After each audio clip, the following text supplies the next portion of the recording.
Cracking you. Yeah.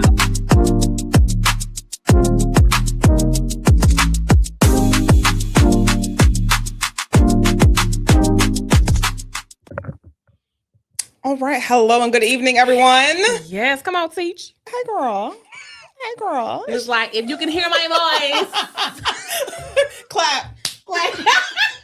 That's what we're giving here. Look at me. Here, eyes You can hear me. here. Clap once. Yes, come on, teach. What's up, y'all? You are officially in the Divas Den with your girl, Soul Fab Kim, and no other than the Tyranikia B. Chappelle. I just love how you say my favorite name. sexy educator. Yes. Mhm. You reach over, you said, oh. Reach out and touch somebody. That's not the one I was like.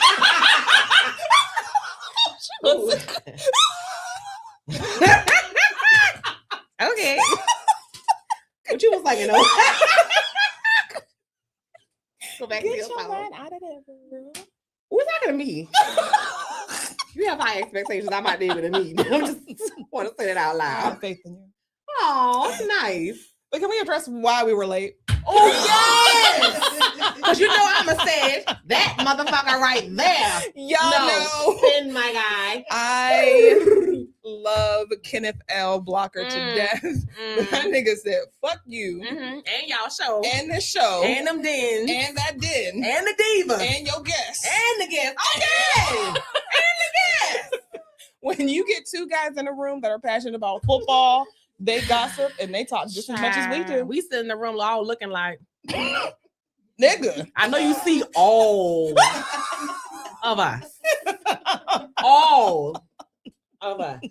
Just saying. Just saying. I hope you choke. Sipping your drink. He's in the control room, by the way. But you know what?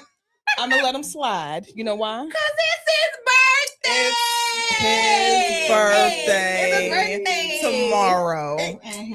We're so excited for you. Happy birthday, friend. Happy birthday.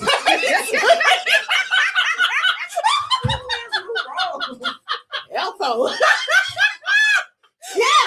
Girl, you gotta be stupid. Yes. That was your moment, friend. You are by yourself. Girl. Kim left the room. Because you know I'll do the other one.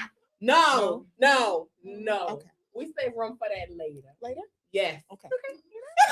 If we have time? Yes. Okay. Already. But like I said, you guys are officially in the Divas Den. We have a full show tonight. We actually have a guest in the building. We actually have a guest in the building. If you guys have watched TDS before, she is no stranger to the show. But I had to invite her back on because she's all about the vibe. She's all about a good time. She's just loving. She's sweet. She's amazing. She's doing amazing work. And we will get to that a little bit later. But if you hear an extra voice, that's just our girl, Miss Kenya, in the background. Like I said, you've seen her before, but we're going to go ahead and reintroduce her into the Divas Den. Okay? And we also have to talk about what's going on. You know, we have to talk about Klay. What's going on? Keep talking. Oh, I'm sorry. I paused. What's going on? It's a spider. Girl, we going. Y'all would have seen these two strand twins. Oh, Miss Sophia. Oh, now.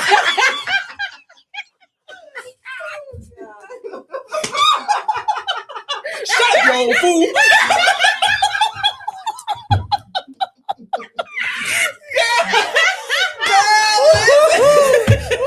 You say a bug. Yes.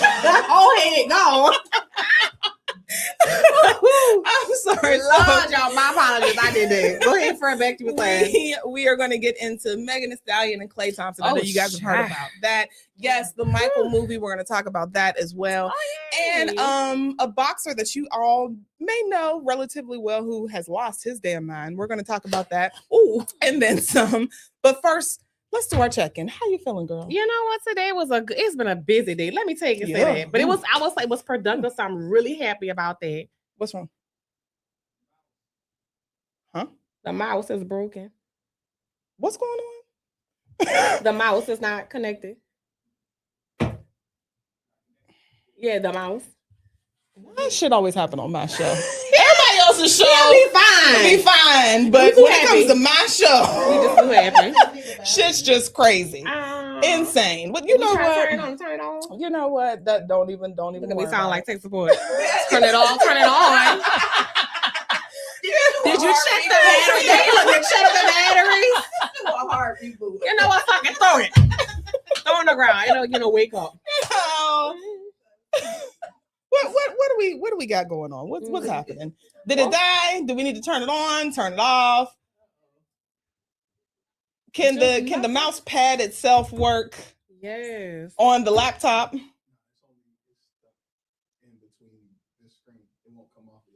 Oh. So the mouse pad on the computer. I'm looking at it right there. This is so ghetto. It is. This is so ghetto. Why do I even try, y'all? No, we're not doing that. We are live. We are live. And you all in here. I want to. We ain't coming to talk about that football with you. Clutching your pearls and clutching all your pearls. Very gentleman of you. Don't you worry about a thing, because you know what? I got a backup. So let's go back to a friend. How you feeling? Oh yeah. So like I said, it was a busy day, but very productive. So I'm really happy about that. But other than that, spirit is high, feeling good, ready for vacation. Cause y'all, it's just time to go away to reset for just a little while. Girl, but before we go, you celebrated your birthday, girl. I did. Cause y'all remember. Look at that. Cause she be knowing. Cause I am the birthday and the camera.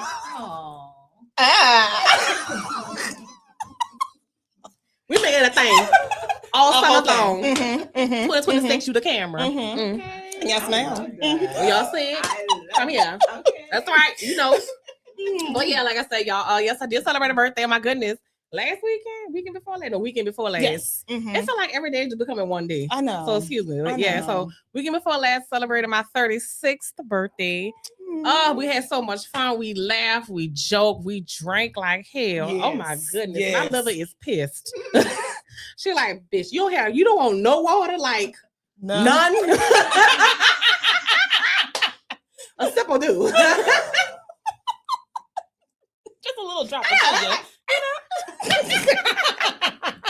But yes, it was such a wonderful experience just being with those who love and care for me. And everybody that actually reached out on my actual birthday just to say hello and all the things. So it was really, really good. I celebrated my birthday exactly how I wanted. So I am just so thankful. Amazing. So like I said, I'm actually feeling, I will rephrase that.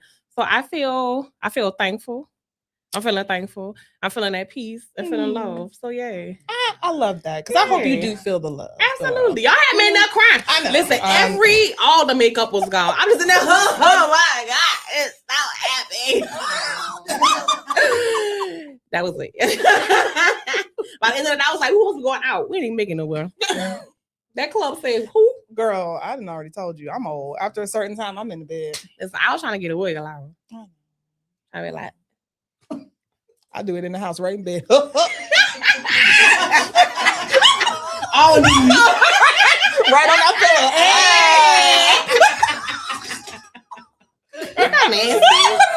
You have a good sound. I told my damn heating comforter on. Ooh, yes, baby. Cozy. Girl, don't let me take some melatonin. It is yes. Out. Honey. I was here, now I'm gone. But yes, so my love, how are you? How has life been for you? You know what? I am good. Okay. I know that they were saying like, I don't get into the whole planets and all of that, but they kept saying like, for some reason, I guess one of the planets, Uranus, something like that, is moving and things are supposed to be better for Aquarius and Taurus starting April 25th.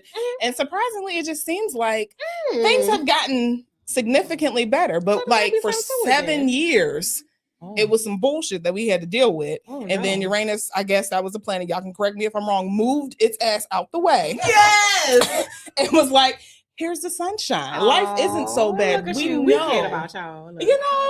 It's like we've been kicking your ass for 7 years straight. For 7 years? Here's a little relief. Sprinkle of water. So I'm in a good space right now. Good. I feel good. I'm sleeping good. My stress levels are not what they used to be. I'm so proud of you. Because I remember. Girl, I'm so proud of you. Remember? I love I am you. stimming. I'm sorry, girl. No, that was her. No friend. That one there. Thank you. Brava.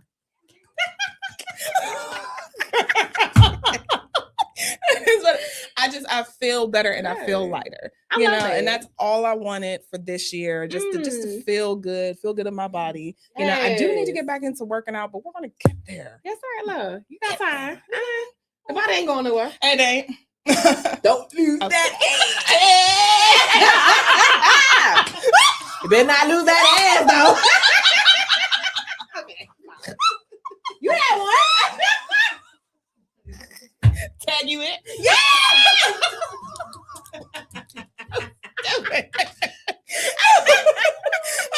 We're good now. All right, we're good. We didn't do shit. We did. I was here. Technically, I supported. I did. Look over there. I would say I supported y'all. Forget what you talk about. But We did. We're all in it together. Right. Don't feed them. Yes! Don't feed them. She gets it. Kim was a hater. Hating ass. Oh, bald-headed ass brother. So we actually have more people downstairs. Could you grab them for me? Oh, we got people. Thank you. Oh, we popular.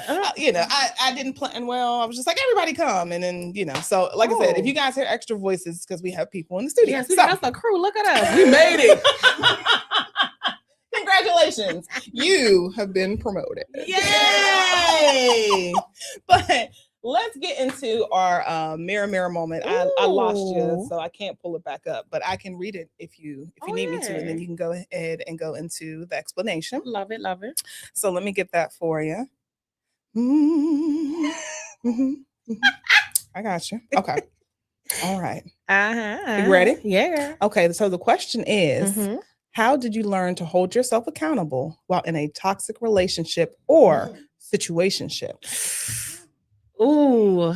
So how did I learn to hold myself accountable? I will say for me, I accepted that some of the situations that I was navigating in said toxic relationship or situationship had some part to do with my behavior. And what I mean by that is allowing some of those spaces to exist. So if I didn't want to feel this way, I do have some control over how these situations come about. Yes. So if I don't like how I feel here, I have the control. Leave. Yeah. I don't have to stay or stop talking to that person or set certain boundaries.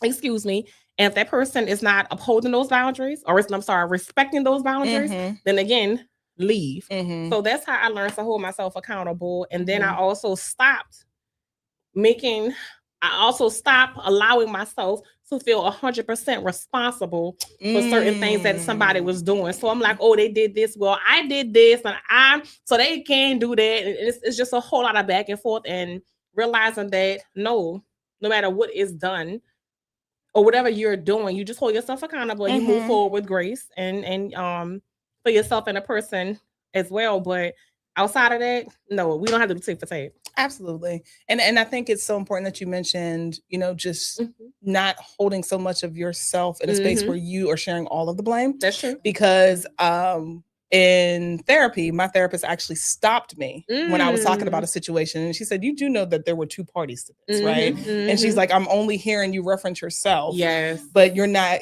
giving any of the blame to the other person. That's true. You know, and oftentimes, like, I never thought about that because I immediately went to, I could have done better. Right. I should have known better. Right. You know, one thing about me, I will beat myself up, you know. And we're also hard on ourselves. We're our worst critic. Literally. Oh my goodness. Literally. And that's what I told, you know, I don't know why I said this to somebody else because I need to say it to myself, but I'm like, why do you need enemies if you're going to treat yourself like this? Well, you know, that's deep. I like that, friend. Yeah, girl, it's like you beating yourself up hard. And I think, like you said, the other thing is boundaries. Yes, you know, like those boundaries are so important. And I never stopped to think like this person literally is saying, you have put this line, I'm gonna dust it away and I'm gonna go right over it. You know, and not knowing when to say enough is enough. That's true. You know, I feel disrespected. You know, you've crossed the line here because this is my boundary. That's true. And I'm done with this, Mhm. you know? So Mhm. I think a lot of it was that fear of walking away and feeling like I might miss out on something or like I didn't try hard enough. See, that was me. That was me. It's the fact though,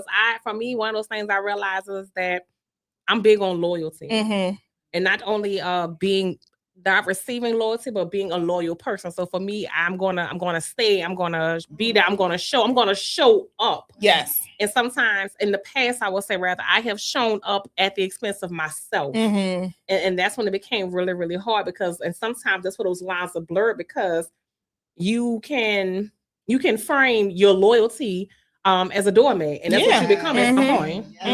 Absolutely. Like you said, the whole people pleasing thing. And I'm loving the space that women are starting to get into, especially like on my threads where they're unapologetic and they're just like, I'm coming first right now. Listen. You know, and I mean that both ways. Yes.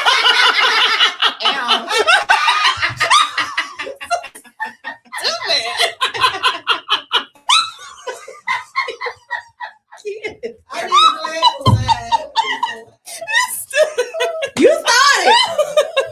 I'm playing good, y'all. Y'all saw me. I was real quiet. I was listening. I am loving this moment that women are in where we're regaining our power and just saying, this is not enough for me. Absolutely. Or you've crossed the boundary and I am moving on. And enough is enough. You know, like you said, the whole people pleasing and ensuring that, you know, are you okay? But you're neglecting yourself. So I'm loving that, which brings us into our current events. Ooh, sure. Yes, ma'am. Yes, ma'am. So one thing we're going to get to that story later because I got a lot to say about it. But first, have you seen Michael? Yes, I did. Did you like it? Ooh. Ooh. I will say I enjoyed it. Okay. And the reasons why I enjoyed it is because it didn't feel like it was focused on his traumatic parts of his life. So I really enjoyed that aspect about it. But I do feel like they tried to make it. They tried to clean the window with shit. And what I mean by that is, although they didn't focus on the traumatic parts of his life, but they made some of the things about him that all the things that people critiqued about him or rumors, they tried to reframe everything. So that's why I said they tried to clean the window with shit. I'm like, no, like some of this stuff we're gonna have to be honest about. If you're gonna tell a story, because it's not, although you're trying to tell his side, but this man can't speak for himself. Right. Exactly. So in the space of you're trying to defend or rather represent your brother in a proper way, you're also you're affecting the lives. You're glossing over, but you're glossing over the experiences of people who were affected by some of these things that happened, rather true or not. So as far as just it being a movie, I really enjoyed. Like I said, they didn't focus on his traumatic spaces, and it was very entertaining. Jafar did really good. When I tell you they trained him, oh my goodness, they trained him. He did really, really well. And see, that was going to be my biggest thing, and my biggest takeaway from the film is that Jafar did the homework. It wasn't so much of like, oh, we're going to give him this because he's a family member or because he resembles him, but seeing him like do the research, you know, completely nail down the nuances and the mannerisms and the way that he spoke and things like that. Like it was refreshing to see someone take a role like this so seriously, because Michael means so much to a lot of people, right? You know, like he is and to some people, the greatest entertainer of all time. I mean, we can't argue about it, but I mean, honestly, you know, I'm just saying, you know, to some people that like he is it. So I was super proud of Jafar. I think he did an amazing job. Y'all did the brothers wrong. You know, Tito don't look like that. When I tell y'all, not one of them, I'm like, you mean tell me y'all couldn't find a cousin? A bastard stepchild, nobody. Jackie wrong, Jermaine wrong, Marlon wrong, Tito wrong. Everybody. You did everybody, even Latoya's ass. I don't even know why she was girl. I was like, and she was probably like, oh hey, bitch, you don't sit down somewhere. She moved in that movie the same way she moved in life, like this damn cup. Latoya. Yeah. She gave nothing to the film, nothing. But I will say Nia Long did a really good job. And I think Coleman did a good job. Even Oh my he doesn't goodness. know how to close his mouth. No. He's like, yeah. In every fucking film and show, girl, Coleman. That's his look. Close your mouth. That's his look. He can't do it. But he did such a good job, really like taking on the role of Joe.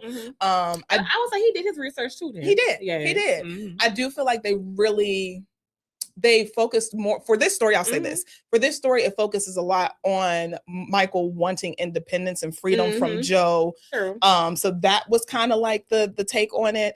But to your point, I would have loved to see them dive a little bit deeper. And I don't know if that's possible because the movie would have been 1,000,000 years long. Which is true. So this might be something to where somebody suggested of like a miniseries. Or even like a docuseries or something like that. Because I would have loved to seen the movement behind The Wiz.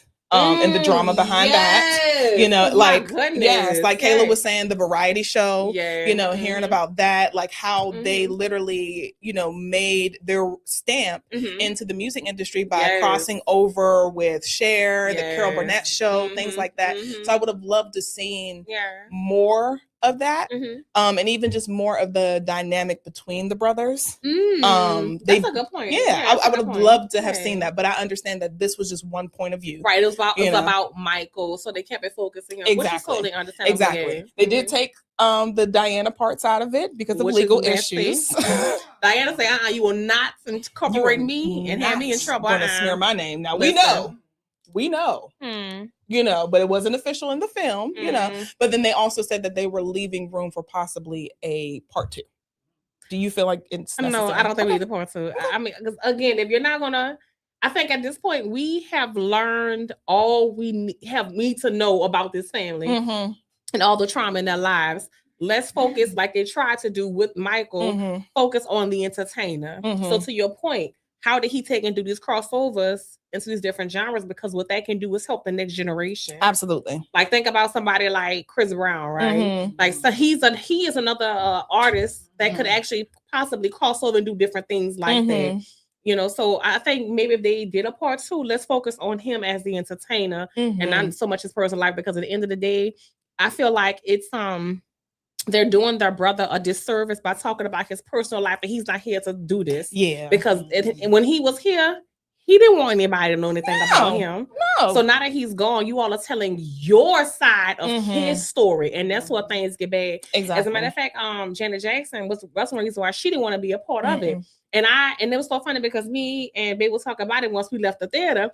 And I was like, I understand why Janet felt that way because in the day, she was the closest to him. Yeah. Like they were tight. So for her to see his family who didn't know him, didn't appreciate him, at least what it seemed like. And shady ass Jermaine. Yes. You know you made that damn song about him. And you know what? Pause real quick. Jackie was fine. Like when I went back and looked at him, I was like, this man is fine, like old black fine. You know, like, you know, old school, you know, like when you got the nigga nose, the fro, like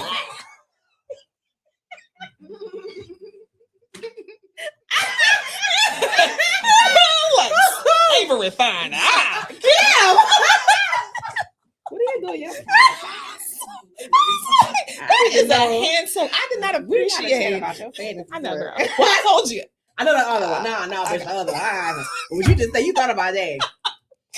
You know, you're fine. I'm like, they're just like masculine men where you're like, okay, you are like, I never paid attention to them because Michael was always the forefront. That's true. You know, but now as an adult looking back, I'm like, Jackie. Oh wow, I see it. I see it. And then even, you know, shout out you know, to my aunts because they had their own personal favorites, but my mom's favorite was Tito. And I was like, Tito? And she was like, cause he was a man.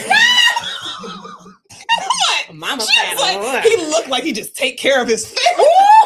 Wait a minute. That was okay? Provided. So you gonna fix the what? Right. Fix that door. Tito. Okay. Yes, girl. Oh my goodness. I still have to say, y'all, if you haven't seen it, go see it. I would love to hear other people's thoughts and opinions on it. The movie is doing well. It's already really made and surpassed its budget. And it hasn't even been out for two Dang. weeks. It's been out for what, a week now? But they knew that anything with Michael name on it is going to sell. Like you could just say "my" and it's going to just sell. But they did drop the ball on promo. And when I say promo, I mean like movie merchandise, like Michael's shoes, Michael's shirts, you know, that they could have made so much money. And maybe they didn't want to because it was like, it'll make adds to his allure too. The fact that he wasn't that type of person, maybe that added to that. Because I know the theater we went to, they're supposed to have like the popcorn, they had to have the popcorn. Yes. They didn't have none of that. The glove or the popcorn head. That's what I'm saying. Like, you know, the glove is your popcorn bucket, like something. I felt like none of that. Yeah, but anyway, but we got to get to our good sis Megan. Yeah, poor dear, the poor our dear. Good sis Megan. God, this is terrible. I know. Oh my goodness. If you haven't heard, she and Klay Thompson have gone their separate ways. She actually went on to Instagram to let everyone know that he was cheating. And she was like, you know, I'm not going to continue on with this relationship anymore. I don't know, like maybe he wants to be, you know, he's essentially alluded to the fact that he did not want to be monogamous. But this also comes after they bought a house together. He introduced her to his family. She cooked dinner for the family. He bought her a car. They're going on vacations together. Like all the things that you would think are leading up to popping the question because they were in a relationship. And then the ball was just immediately dropped. So now Klay's comments on Instagram were in shambles. Girl, wait a minute. I've been missing out. People are so upset and they're just like, you know what Megan's been through. You know the fact that she doesn't necessarily have a family right now. You know, she's lost some vital and important people in her life. She's been through a lot. She's trying to do, you know, she is doing the right thing. She's on Broadway right now. Like she's just doing amazing things. And then you do this. Ooh. Which makes me raise the question, is it embarrassing or should women put their relationship out on blast before things are official? And I mean like a ring, marriage official. I will say for me, even then, no, because even a ring doesn't equate to forever. That's true. That is true. Yeah, so I will say, and maybe this is one of those things where I feel like I do have a traditional value, but keep people out your business. Say that shit again. Yay. Yes. Yay. Because my thing is this here. Once like now you feel like you have to come and tell the entire world that your heart is broken. Why do you need to do this? The whole entire world wasn't a part of your relationship. We just enjoyed whatever you know, we live vicariously through them. Yes.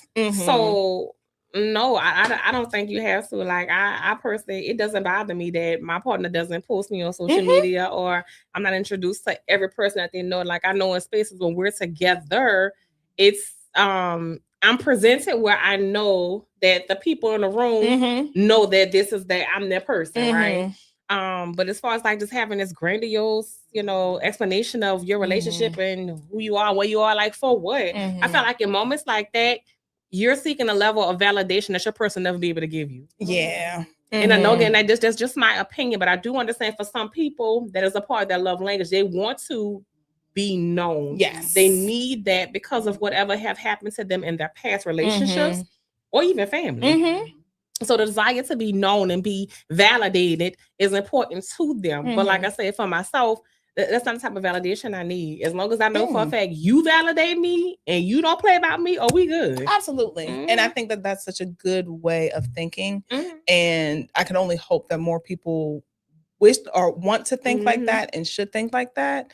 Because I'll tell you right now, my ex embarrassed the hell out of me. So you ain't never going to get on my social media ever again. I'm telling you right now, any guy that I'm with, I am not introducing you to anybody publicly because you will not have the opportunity to embarrass me again. You know, because my thing is I want to celebrate you. I love to love out loud. And people know, like, you know, this is my person. And like you said, a little bit of it is just knowing that I am capable of being loved. You know, but now that I'm like, well, shit, I love myself. So you can come and go.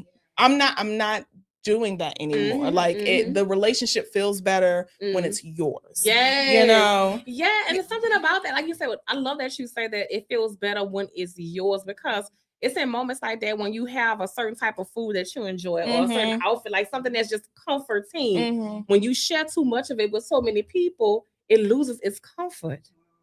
So now when you're in spaces, you're thinking that somebody else this or they're concerned about this. And half the time, people don't even care. Right. They care enough because, again, they live vicariously through your joy, or they're plotting on your pain because misery love company. Oh, yes.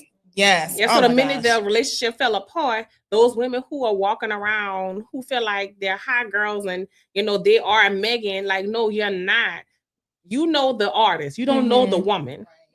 So when this woman goes behind her door and closes her doors, and she's sitting in her house and with herself, you don't know that person. We know the person that she presents to us. And the fact that she is so vocal and so present with her fans is scary to me as well, because where's her mental state? Because I will say for myself, if something like that happened to me, and if I was that famous, my initial reaction is not going to be, oh, let me tell my fans they broke up before somebody say something. No, I'm calling my cousin. I'm calling my best friend. I'm calling somebody that can take and help me mend this broken space right now. And then I'll deal with the media whenever. You all don't pay to be a part of my life. You just pay to hear me sing or rap and then shake my ass.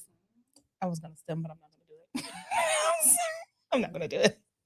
But I couldn't even get it out. I was gonna go. I was like, no, I'm so glad you not gonna do did. it. Look at how we stayed on track. Oh, friend, that's growth. Proud of you. But and to your point, I would love for Megan to just take time to love on her. But what does that look like for her? What could that look like for her? Privacy. And just taking a moment to ensure that you are in the right space to be selective about your love, you know, because the one thing, she's gorgeous. Absolutely. You know, she's absolutely gorgeous. Yes. Her body is to die for. Absolutely. She's smart. You know, she's extremely business savvy. So she is the type of woman that I could see a guy wanting to go for and lust after because she's considered a trophy. I got her. You know, now she's another notch on my belt. But I need her to protect herself. And that's hard when you don't have anybody around you that you can trust. Yeah. You know, so honestly, she need to take some tips from good old. People probably be like, "What? Good old Beyonce?" Because we don't know what the hell's going on in her life. And this motherfucker made a whole album about her cheating ass husband. Guess what? She ain't need that nigga. And then she said yes, Becky, and guess what? Still me. And 2 more kids. Hello, love. And a potluck.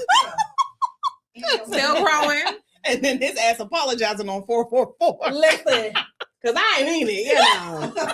She just showed up. I'm just saying. So at this point, Megan, take time with you. Be gentle with you. And protect yourself like the precious gem that you are. You know, because my thing is, look, you are not about to fuck with my peace over here, especially like you said in our show a couple weeks back. When you work hard for your happiness, you are very selective about the people that you let in your space. You know, and I want and I wish that for her, you know, to where she's just like, no, I've done the work. You're not coming over here with that. You know, and I hate to see anybody celebrate someone who's heartbroken. The men who are choosing to do that, that just shows how much of a coward and how immature and how disgusting you are. Yes. Yeah, Stephen A. Smith, that troll academic, what's his name? Slim Thug. Nobody wants him, but he in his mind, he thinks that Megan wants him, and it's like, no, she done already rejected you. You know, listen here, you want here, Wanda. You and apple bottom jeans. Girl, it's giving predatory. Very much so, but a lot of them are, and they're framing it as, "Oh, I'm the better option." Like, no, you're not. What makes you think because you want me, I don't want you? Like, I'm not prey. Yeah.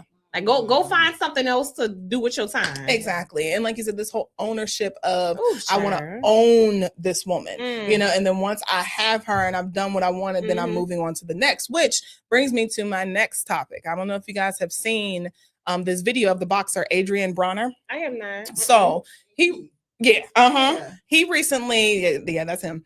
He recently was on a live stream, and the one thing about Adrien, he's never really come out and said there's anything wrong. I'm lying. I think I did. The girls was like he wanted a kiss. Yes, I just saw that today. Yes. That was horrifying. He's never really said if there was anything like psychologically going on with him, but watching the video was scary because he asked a girl. in the video to give him a kiss. And she said, no, but I'll kiss the camera. He then decides to just go on this full-on tyrant. Yes, But scary. can we roll the video? Kiss for the chat. We're not kissing. That's crazy. I'll kiss the Where's the chop. seasoning? I'll kiss the chop. Kiss the Julian, chat. where's the seasoning? They don't.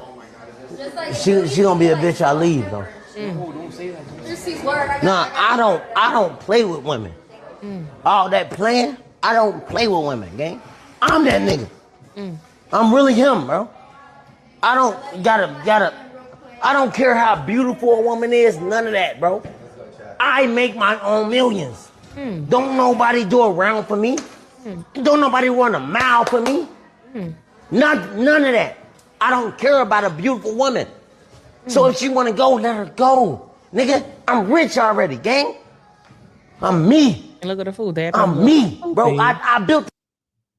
So this goes into that whole rhetoric of men not knowing how to be rejected. And unfortunately for some athletes, I'm not going to say all, but for some athletes, they definitely have a problem with it when they've gotten to a point of status and money is associated with it and things come easily to them. So for a woman to say no, it's like, well, who the hell do you think you are? Do you know who I am? First of all, you look crazy.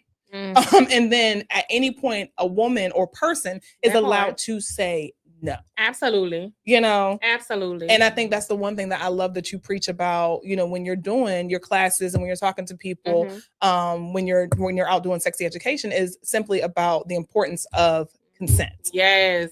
And it's so sad because what really was alarming for me is that there were multiple women in there. They all saw what happened. They saw this woman and how she looked terrified. Like she was trying to keep it together. But I felt like her body, just the way her body chemistry, it just felt like she was just trying to keep the cool and like, you know, like playful, like, oh man, whatever. Like he's just being stupid guy or whatever. But she looked terrified. Like she was waiting for the next shoe to drop. And it's so scary. What was, like I said, what's loud for me in that clip was all the women who were in there and not one of them got her and all of them should have left. Absolutely. Why? And this is the part of the conversation where I feel like we need to start encouraging the younger women now. You don't have to stay. No. You don't. And matter of fact, you should not stay. Whenever you're uncomfortable, leave. Yes. And if you're in a space where you feel like you can't have a backup plan, somebody you can call who can, you know, stage or whatever to come and get you, but you need to leave when you're uncomfortable because this is one of those moments where you engage in these spaces and it becomes a part of your habits of how you navigate unsafe spaces. So the fact that this happened, and again, a guy who dapped him up like he did something wrong, like you all keep encouraging this behavior. Like what more do you want from the rest of the world? Okay, you have all the money, you don't have to, but if you didn't have to buy her, then you wouldn't have been begging for a kiss. Exactly. And then, like you said, when are other men going to hold men like this accountable? You know, this remind me of that stuff that happened a few years back with Sukiyana. When old boy walked up to her and kissed her directly in the mouth and nobody said nothing. All the guys around didn't grab her or nothing. And it's so crazy. But moments like that with that woman, like I just hate that happened to her and he needs to be held accountable. Absolutely. Because this right here is unnecessary. Like you doing all this because a bunch of people. But again, you're looking for this outsourced validation for people who will never meet you. Nope. You'll never meet them. Nope. No part of your life affects their life in any way. But yet you're looking for that validation from them. Go do the work. Exactly. Please go do the work. Because the thing is, I'm not even going to say that this just happens with celebrities. This happens with the everyday man. Yeah, did you see that little girl? So it was the 14-year-old boy and a 15-year-old girl. He was trying to get her phone number. She refused him. He did, and she was trying to cross the street. He blocked her and pulled her back and wouldn't let her leave. So she's like, what's wrong with you? Leave me alone. Yeah. He then took her, body slammed her, and then stomped on her head in a pair of Timbs. Are you serious? As a heart attack. And his mother defended him. Yay! That's common. Yay! I walk like that. I'll pick up a brick and throw it at, like, it's light skin, less skin. It's like you have to kind of learn how to navigate that. Because it's dangerous. It's crazy. That's when you said that, I'm like, I grew up. Yeah, and it's so crazy that you were able to identify the behavior instantly. And that's scary. So again, now this is this is now. We're talking about children. So that means this behavior is continuously being taught. Exactly. And that's a very scary moment. So again, when you see men like him, and then you see the kids doing this, and even on top, and I'm not sure if you heard about the website that was created to teach men how to abuse women when they've been rejected. No. And 82 million men has visited that site. Are you serious? Yes, crazy. Yes, crazy. And my thing is, it's just what in you or what is possessing you to say, yeah, this is what I want. Like if you need a hug, talk to somebody. Yes. There is somebody for everybody. Everybody. I assure everybody. you. And if you just need space, then take that. But you cannot force love. You cannot force somebody to like you. You cannot force someone to be into you. No matter how much money you have or whatever service you provide, you're still buying this time in this person. So when they are done with the transaction, they're done with the transaction. There's no, and it's so funny when you're talking about sports. Y'all will take and accept, not even take, y'all will accept rejection from a team, from a coach, from a player. But the minute somebody outside of this particular circle rejects you, oh, now it's too much. Now it's too much. A coach can call you out your name, tell your family ain't shit, and whatever else they do to try to motivate you. That's a form of rejection. Why is that so easy to accept? But not on this side when I say, you know what, I don't want to my body. Yeah. Exactly. And this is why I think it's so important for women to ensure that they are armed. Whatever that may be, you know, whether that is pepper spray, taser, whatever your choice is, a knife, you know, ensure that you are protecting yourself because antics like that, like the one you're talking about, and the many others that we've seen, acid being thrown in your face, women being pushed in front of trains and carrying on. Yes, because they're saying no. And everyone has the right to say no. Absolutely. Because my thing is, and I love, there's this group of guys on Threads that anytime Black women are being attacked, they literally like dive deep into their life. They put it on social media. They're telling their bosses, they're telling their communities. And like the one guy said, look, I'm gay, so how about I push up on you? Hello. You know, you gonna like that? Yeah, and that's what he said. You gonna like that? You know, not all of a sudden you want to act like, nah, that's not cool. Well, no, let's normalize this for a second. So now you know what it feels like. You know, but in the meantime, like you said, have friends. You know, make sure you're sharing your location. Make sure you are armed and you are protecting yourself, because there are a lot of people out here who are unwell and they're not willing to get the work or do the work to be better people. You know, so somebody like him, like you said, get away from him. There is not enough money and status in the world for me to deal with somebody like that who looks like they may be having some sort of mental breakdown. You know, like I said, he hasn't really necessarily said anything. Or but is that just his personality? I was gonna say he's had a lot of stints, you know, and a lot of issues that there probably we need to call somebody to see what's going on with you, you know. But there's just not enough in the world for me to say I want to be associated with that. Why? Yeah, and I would like to add something else too, is just, you know, encouraging women to do create space where they're protecting themselves. I think also too, we have to start reframing how we're educated people. How do we take and start teaching men and boys to be better humans? Because why is the conversation always for the woman to protect herself? Why am I always in space where I need to be on guard? I shouldn't have to exist in this space while males get to walk around and do whatever. We need to start encouraging them to be better humans and encouraging them to encourage each other to be better humans, because women can't do that. And I'll say that I think women have done enough. And I think men, it's time for you to check other men, you know, and not normalize this sort of behavior. Don't laugh at it. Don't dap him up. Yeah, don't dap him up. But let's actually be like, nah, what was that about? You stupid. Yeah, you look dumb. Yeah, because let that have been your raggedy headed ass sister, mama, auntie, whomever. You'd have clocked him on top of his head with a shoe. That same damn thing. You'd have been like, my God, what? 8 times stomp. I know. Stupid. Like what? Hey. Stop laughing at me. I'm sorry. But that's nothing but facts, you know. So let men hold other men accountable. It's needed. I'll tell you that I love to see males interacting with their sons in a way that's so emotional. Mhm. And I mean, like hugging them, kissing them, telling their boys they love them, even playing around with them in certain ways. And I don't mean just as infants and toddlers, but as teenagers, Mhm. as grown men. Like, I love to see that, because I feel like in moments like that, those are the experiences that encourage better human Absolutely. behavior from males. Absolutely. Like, how can men love on men more so we can start encouraging some of this better behavior? Absolutely. But we got to stop telling women and girls to protect themselves. Of course you should. Everyone should protect Both things themselves. can be true. That's that part, right? But at the end of the day, it really hurts my heart that I have to tell my daughter, as she's navigating what it means to date now at 16, or go to the prom and you're being mindful of your drinks and the people that you came with,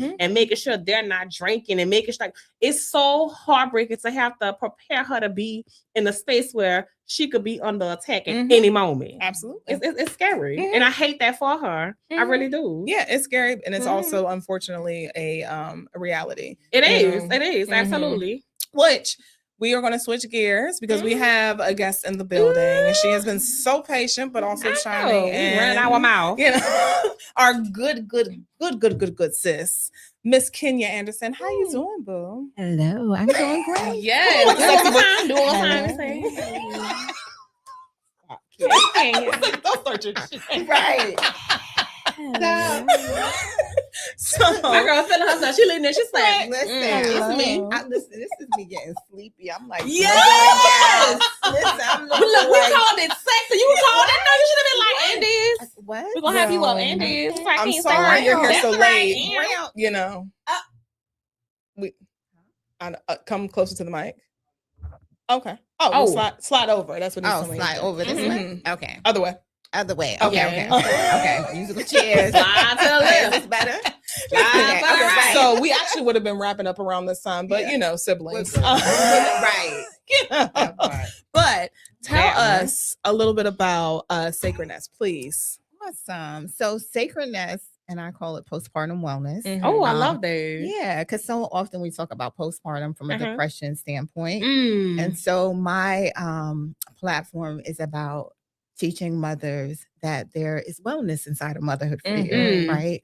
We so much harp on the kind of like the dark side of postpartum, but what does it look like to be well inside of postpartum? What does it look like to be well inside of motherhood? And so sacredness, I initially started it with just, doing in-home doula work. And then I've just created this series called the Becoming series that I am very, very much proud of. Congratulations. I thank you so much. Hey, bam. I'm very much proud of it. And I'm calling it a generational intervention. Because it's kind of a reframing, a kind of unlearning, right? As women, we do so much, right? And a lot of that is like, as moms, especially moms, and you have a partner, you feel like, I'm doing everything. I'm doing everything. My partner still has a life because motherhood should not teach you to abandon yourself, and your partner didn't abandon themselves. So what can we learn from them instead of resenting them, right? What can I learn from this? What can I glean from this person who still goes out, still has their friends, as women? And I call it a generational intervention because as mothers, we do everything. If I don't do it, no one else is going to do it. That's true. But who taught us that? Your mom taught you that. Your grandmother taught you that. Your auntie taught you that, right? And so from this Becoming series that launches in July, which I'm super excited about, it will kind of break some of that down, right? The unlearning. It starts with just postpartum mothers just understanding what their body is going through from a hormonal standpoint. Oh, that's right? important right there. Yeah, because we tell postpartum, oh, you're just hormonal. Yes, she is hormonal. Yes. And it's Yes, she okay. is. And it's there's okay. more. And it's okay. Because 24 hours after a woman delivers a baby, and the placenta is delivered, progesterone and estrogen, which kept you nice and vibrant, get your skin glowing while you were pregnant, it drops to about 90%. It drops at a 90% decrease. To a point where it's almost menopausal level. So it's almost like you're in a bright, vibrant room for 9 months, and then all of a sudden you deliver your baby and the lights go out. Oh. And now I have to navigate my own space inside myself, but Mhm. also taking care of a baby. Yeah. Right. And if you got Uh-huh. other children, and if you're a spouse, and if you're Mhm. working, all these things that you're trying to navigate through the darkness, Mhm. that no one teaches us about. Mhm. It's just like, oh, have your baby, post cute pictures on Instagram. Yeah, Right. yeah, You know what I yeah. mean? Exactly. The look Come on. happy. And look Exactly. happy. Yeah. Mhm. But I'm struggling inside, Yeah. and I don't know what this struggle is. Mhm. And so initially, like I said, when I created Sacredness, I was thinking just about, doula and doting on mom. But I realized there's a whole unlearning that needs to be Yes. unpacked. Absolutely. You know what I mean? Absolutely. Oh, And mhm. even to that point, when it comes to the unlearning, how do you have those difficult conversations with, the other female or the other women in the family who Mhm. keep going Mhm. into that woman's ear saying, Yes. "Oh, you'll get through it. Oh, you'll Yes. get through it." So how do Yes. you have those conversations Yeah. with the woman who's like, I'm trying, but I can't." Mhm. Mhm. And I think that's a good point. And that's the beauty, like I said, of this becoming series, because it takes you through understanding your mom, Mhm. understanding grandma. Mhm. And they did the best they could with what they had then. That's true. But Yeah. what do you have available for you now? Right. You know what I mean? And so Mhm. just exposing them to this untapped, wellness, Mhm. right? This untapped life. Like motherhood should not call you to abandon yourself. Mhm. But so often we do. Absolutely. And we do it like it's a badge of honor. Yes, because it has been. We've been taught that it is. It is. The ultimate sacrifice is self as a mother. It is. Mm-hmm. And it's just like no one else around you is doing that. That is true. No, and no one, and to be honest with you, no one asked you to do that. Hello. That's true. No That one is asked true. you to do that. Mhm. And so if we start, teaching mothers, like, you're important, Mhm. Yes. right? Mhm. You're important. There is life inside of this for you too, Mhm. Absolutely. Mhm. That also teaches the men in the life, like, oh, I got to pick up and do X, Y, and Z. Mhm. Right? Mhm. You don't. If you walk past and there's clothes on the floor, don't pick them up. Mhm. Don't pick. Let him pick them up. Hello. Mhm. And that teaches your sons, right? And so Mhm. that's why I'm calling it a generational intervention, Mhm. because it's just like starting one family at a Yeah. time. Yeah. And then you Absolutely. pass that down, and then you That's pass true. that down. That's And so Sacredness has morphed into more than just doula work. Mhm. You know what I mean? And so, and the teaching part is the part where I am very, very, I'm passionate about postpartum period. Mhm. Absolutely. Mhm. But the mindset shift is just Mhm. like, I can just do that, all day, every day. Absolutely. Yeah, it feels like soul calling. And let's talk a little bit about, being a doula. Mhm. Because oftentimes there is a misconception with that and people not quite understanding what the Mhm. responsibilities are there. So can you just kind of break that down? Yeah. So especially from in a postpartum setting, the doula is really there. It's like your emotional bestie. Okay. And so it's basically just understanding where you are emotionally. Mhm. And then from that, then I can assess, okay, so you're tired. Let me help you with the baby, right? Mhm. Or you just want someone to hold space for you. Mhm. Let's have communication, right? So often I always say people dote on the baby. How's the baby doing? Mhm. How's mom doing? That Yes. part. That part. Did you eat today? Yeah. Did you shower? Mhm. What can I do to help you be your best self on today? Absolutely. And so it's really emotional first, and then everything else kind of follows. Absolutely. underneath. I have a Absolutely. question. So Mhm. as you're explaining everything that goes along with being a doula, how do you take care of yourself in that space? Because I do imagine that it can be taxing on you emotionally and mentally, especially navigating situations where as Kim was saying, certain family members may not have the openness as mom does for a doula. How do you take care of yourself in those spaces? That's very good, because I'm learning. And I said this earlier, I'm like a slow grower. And so I have got my first return client. I booked me. So I'm so excited. And that's what Okay, I want, mama. right? Yeah. Uh-huh. So I want to like start with you. And then, as moms graduate and move on. And that's a whole nother phase of, the baby world. Like, Right. pull me back in. Let me help you Right, out. Let me be right. that extra boost that you need.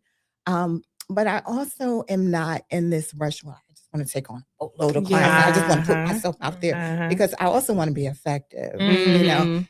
and I still work a full-time job. Yes, Yeah, ma'am. yeah, You know what I definitely, mean? yeah. And Mhm. so, Where you're giving there as well. yeah, Mhm. exactly. And so the beautiful thing about it is the same things I offer my mothers, I'm offering myself. Mhm. Because there's a life Okay. inside this space for me too. Absolutely, Oh, that's good. absolutely. You know, I Yeah. love that. I love Yeah. that. And then let's talk a little bit about advocacy. Ooh, Mhm. You know, because especially with Black women, Absolutely. when they are pregnant, just from that very first initial doctor's visit of, you know, not being heard, not being seen, and even while giving birth, we've heard the horror stories. My We've goodness. seen the horror stories. You know, there was a whole documentary behind this of a football player, I can't remember his name, where he talked about losing his wife because no one listened to I her. remember that. Yeah, And she was just bleeding, and she unfortunately, you know, died. Yeah. So how do you step in when you see that mom isn't being heard?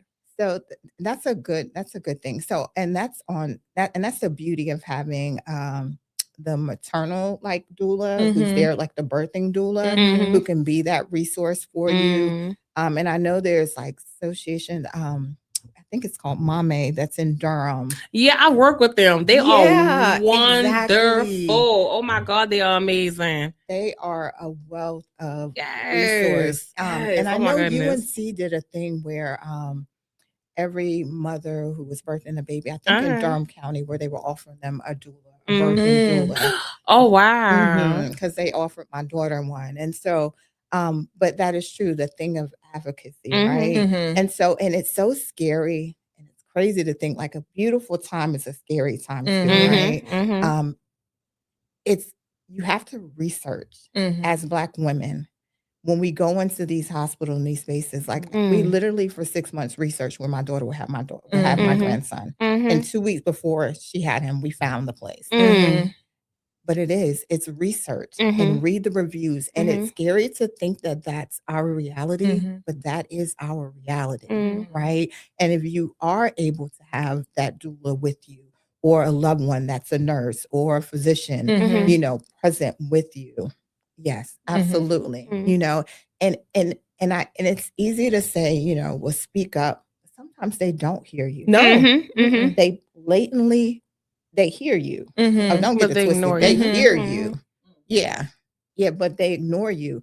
And then in the midst of, you know, I'm 8 centimeters or X, Y, and Z, it's like, it's almost like you got to have people around you who are willing to say, something's wrong. Yeah, I will call the hospital administrator. I will call X, Y, and Z. I will run it up the chain. And it's a shame that it has to come to that. You know, it really is. And this whole thing of like, oh, you're fine, but you're not explaining the changes that your body is going through while you're giving birth. And it's not fair to think, you know, someone should know like, oh, I'm going to be okay. I don't know what to expect, especially if I'm a first time mother. Absolutely. I don't know what to expect. Absolutely. You know, so how are you going to be dismissive of my curiosity? You know, and that's good. And exactly. And I'm glad that you use curiosity, right? Because sometimes it's just like some people have just a knowing and not even knowing what this is. Like, something I ain't feeling right. You know what I mean? What is it? I can't put my finger on it. But having a nurse or a doula, or someone says, okay, let me just check your blood pressure. Right, Let me do right, X, right. Y, Z. Let me just, you look a little peaked. You know what I mean? Just having that person. And I think like having a doula present and just like researching where you're having your baby at, you know, so many people are now starting to elect to have like home births because they feel like it's safer. And that's I hear that, Miss. Now I do have a question because as we're talking about advocacy, how do you have any suggestions on how we can better educate the public, especially our community, so that they know that okay, you can research hospitals because not many people know that of various ages. Yeah. How do you suggest we create space where we have those resources available or we bring it to the community? That's actually a good thing. Absolutely. That's actually, you know, I never even thought about it from a perspective of like creating like a space just for like that to be researched. Because I know with my daughter, we read the reviews, we looked up the doc, like we were like, you know, on it. And it's crazy because, you know, my daughter had my grandson at Holly Springs in UNC, and it was a Black pediatrician. The head was a Black physician. You know, it was a Filipino woman who did. So it's like it was a very, you know, it was like beautiful. You know what I mean? And she had a wonderful experience. She had a white nurse who was actually amazing.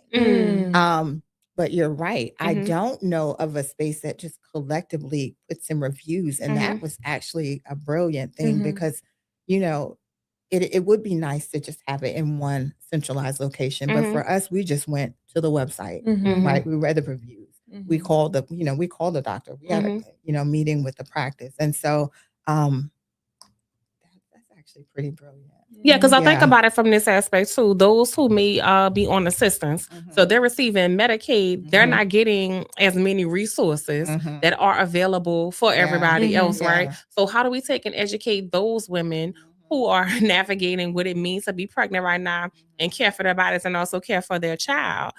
Again, if I'm told I have Medicaid, this is where I'm told I have to go. Yeah. But if this place is unsafe, Yeah. I don't know that I can take this insurance and go elsewhere because I've been told I go here, I do this. Absolutely. So that's why I say it would be, like, how do we create space for the community so we can come back and, like I said, just educating, but also offering just more resources. That's true. Yeah. And it sounds like a birthing advocate, not a birthing doula, but a birthing advocate or birthing navigator, right? Who says, okay, I can evaluate this patient based upon what they told me their needs are, and then I can direct you to X, Y, and Z, right? And so that's actually something brilliant. Think about it. Yeah, look, that sounds like a space for you. Now, I do have a question for you because you have a medical background, so seeing what you've seen, experiencing what you've experienced, and being a Black woman, and being a Black woman who has children, grandchildren, what is it, or why do you think so many medical professionals are being dismissive of women of color? That is a very good question. That is a good question, and it's this long stigma of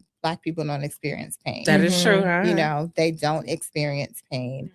Aside from Black people are just oftentimes not seen as human. You know what I mean? And so you deal with people who have preconceived notions on who you are, right?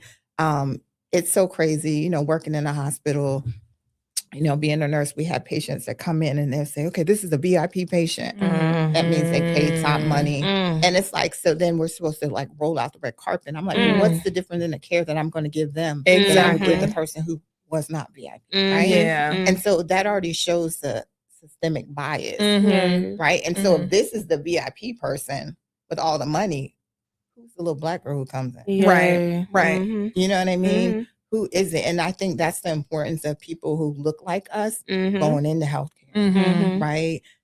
Going into healthcare, because representation matters. Absolutely. I know that little Black girl. You understand? That little Black I am that little Black girl. Yeah. Exactly. That little Black girl is me. And so being that voice to advocate and say, no, we're not going to do her like that. Not on my watch. And so it's important for us to navigate and to go into these healthcare spaces because we're needed. Yes. We're needed for us. Absolutely. We need us. Absolutely. And so I think that's important to keep generations. And I know everyone, especially the younger, want to be social media content creators and all these other things. But you guys, we are needed in the healthcare system like no other. We are needed. It's the difference when I enter the healthcare system and my nurse is Black. Absolutely. Absolutely. I mean, it was amazing to be able to say for the first time in my 38 years that I have a Black gynecologist, because oftentimes it was white, young, I've never had a male, but I'm like, this is the first time I've had someone who looks like me and she's around my age and she cares and she's patient and it's not, what questions do you have? But, not, do you have any questions, but what questions do you have? Let's talk about your options, like I've noticed that you kind of hesitant about this. Have we talked about that? Like you said, it's because we see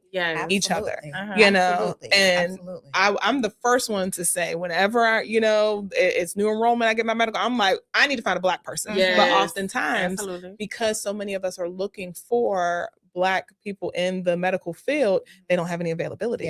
So to your point, yes, there's more that are needed because we're tired of being overlooked.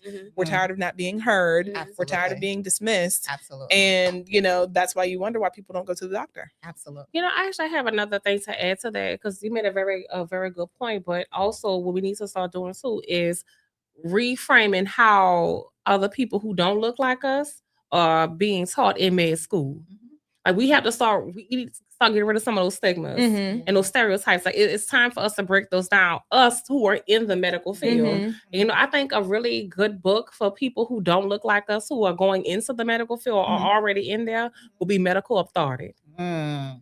That book right there, and I honestly, haven't it read is that. We'll have to so read it. it is so heavy. Mhm.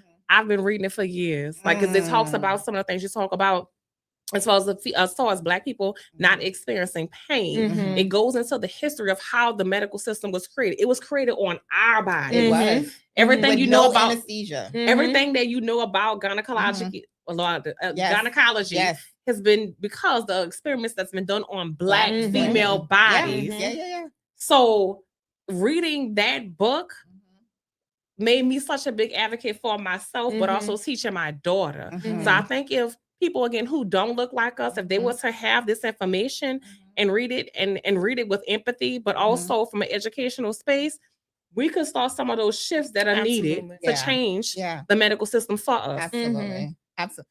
You know, the thing about it though, the crazy part about it is that you would think it is a shift in healthcare with a younger generation. Mm. And so that can be a good thing Mm-hmm, because, you know, we got the older that, you know, they're stuck in the ways. Mm. But by the same token, and forgive me if I've offended anybody, but it's the truth. The younger generation and medical professionals are very much a check the box. There's like not a lot of critical thinking going on. You're literally just passing people. And so I would like to, and not that it's even their own fault. They're part of a generation where everything is instant. Everything is instant. I can get it instantly. You know what I mean? Breaking news around the world instantly. And so it shows in how they care. And so I would like to hope that they can read that and glean from it and see a different perspective. But it is scary in healthcare right now. We always say, y'all, we gotta take care of ourselves because we have to watch them. Yeah. You know. Me and her, like, we're 20 years in the game. I'm coming up on 20 years. No. Yeah. Yeah. For 20, and then, like, we were during COVID, we were taught to do the opposite of things that we have been doing in practice for years. No change. But a lot of the nurses that trained during that time, they did not have the hands on like we got. And it's not even just the nurses, it's the physicians too. A friend of Yes. a friend of mine who is an anesthesiologist, she talked about some of the things that she struggled with while traveling, and she was contracted point. So she's going from city to city, state to state, and some of the things that she endured. And by the time, you know, things were getting better, she was so worn out and so heartbroken by all the things that she had seen.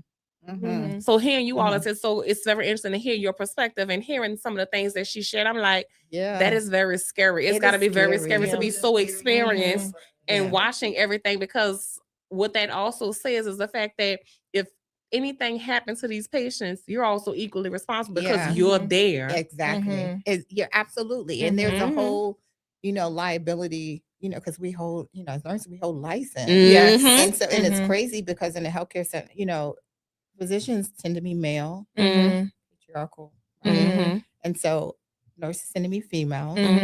So when it all goes down, it's on you. You know, you see nurses going to jail. You know what I mean?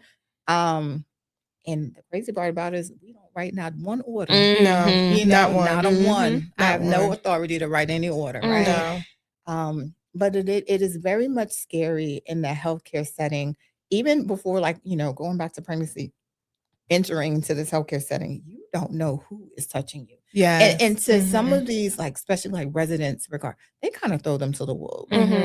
You know, and they're not the generation of our parents, right? Where we, you know, they going, you know, they gonna get it how they live, you know what I mean? And they're going to be amazing. They are not that generation anymore. So we can't treat them like that. And so now you got a bias, you know, about, you know, Black people don't experience pain, and then you're ill-equipped to take care of me. Ooh, my goodness. Yeah. And then just chairside or bedside manner just isn't what it used to be. My goodness. It isn't. And to your point, I think a lot has changed with COVID. I think there has been a switch in some people where they've hit their max, and instead of just saying I need to step away, it's like, well, I'll just go along with it. But then you're realizing that you're not giving the care that you once were. And a lot of that can come with just not getting the help because medical professionals need medical professionals as well. Yes. And it's like you're not getting the help. So then now it's just like, well, another person, another person, another person, another person. And it completely is just, like I said, dismissive. So I appreciate you saying, I want to be different. And then I also want to take care of our women after the fact, because how many times have women had checkups or whatever and then just go through the motions and say, yeah, I'm fine. Or they ask the basic, everything good, baby good, everything look good with the baby. Is the baby okay? Baby's looking.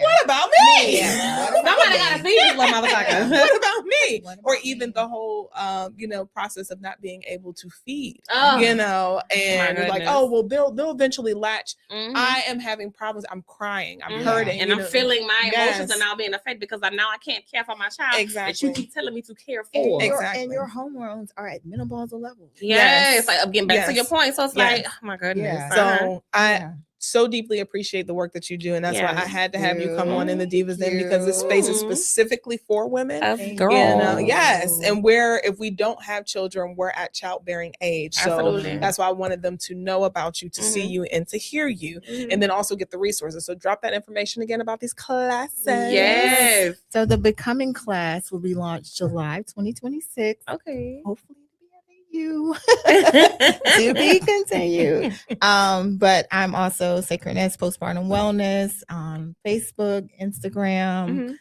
Keenan got my website under construction. Come on, Keenan. So that should be relaunched May 1st or launch May 1st. So I'm out here. And I am an advocate for anybody. So if you go to my Facebook, my phone number is up there. Any questions or concerns, or you just you need a sounding board. I am a sounding board. And I mean that with every ounce of my being. You don't have to necessarily sign up with Sacredness, but if you need to be pointed in the right direction, girl, don't suffer. So I got this hand thing. I'm just playing. It's always one. It's always that one. You be like, girl, I'm going to sing this invoice. How about that? Better stop calling. But Kenya, I appreciate you so much. And this is not going to be the last time, because y'all coming back, right? Yeah. Okay. Good, y'all. We like y'all. Y'all fine. Oh, then we're going to here and get some water. We're going to kick hands. Yes. Let's dip. Okay. We will get the wine. She gathered us real fast, both hands. Hopefully a sponsor. Just saying. Hello. We need, hopefully a sponsor. We can put your bottle right here. I love that. But I do appreciate you guys. I know that there was a lot of technical difficulties and a lot of stuff going on and being thrown off my game because of siblings. But we'll let them be great. Tomorrow is his birthday. So wish the big guy, Coach Block, a happy birthday. Y'all know he's just a cuddly teddy bear. It's my bleeding heart. But friend, I hope you have safe travels. Ooh, thank you, girl. I ain't saying to my poor liver. That's okay. We'll call Kenya and then take care of it. Yeah, we'll love her back. Yeah, we'll love her back. And then we'll talk to Dr. Jansen, get you an IV drip. Yeah, so we got a plan. We'll be fine. We'll be fine. You'll be good. You'll be good. And enjoy. Look, I got a whole team. Look, Yes. Resources. Yes. So lucky. I love it. I appreciate y'all so much for tuning in. I love y'all deeply. Don't forget, drink your water, mind your business, and carry on about your day. That's Everyone right. have a great night. Bye.